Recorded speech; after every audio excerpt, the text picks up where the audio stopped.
گواسکر نے پاکستان کے bowling unit کو بہترین نیو بال اٹیک قرار دے دیا۔ جی ہاں، بھارتی کرکٹ ٹیم کے سابق کپتان اور کمنٹیٹر سنیل گواسکر نے پاکستانی ٹیم کے فاسٹ بالنگ یونٹ کو دنیا کا بہترین نیو بال اٹیک قرار دے دیا۔ انڈیا ٹوڈے کو دیے گئے انٹرویو میں سابق بھارتی کپتان اور کمنٹیٹر سنیل گواسکر نے تسلیم کیا کہ پاکستان اور آسٹریلیا کے درمیان فاسٹ بالرز کا مقابلہ ہوتا ہے، لیکن موجودہ دور میں پاکستانی دستہ کرکٹ کی دنیا میں سب سے زیادہ مہلک ثابت ہو رہا ہے۔ انہوں نے کہا کہ پاکستان اور آسٹریلیا کے درمیان اعلیٰ درجے کے پیسرز کا مقابلہ دیکھنے کو ملتا ہے۔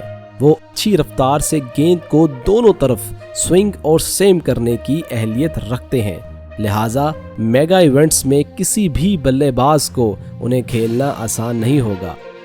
ایشیا کپ میں تینوں پاکستانی پیسرز نے 3 میچوں میں اب تک 23 وکٹیں حاصل کی ہیں، جو بھارت میں ہونے والے ورلڈ کپ سے قبل ٹیموں پر اپنی دھاک بٹھا رہے ہیں۔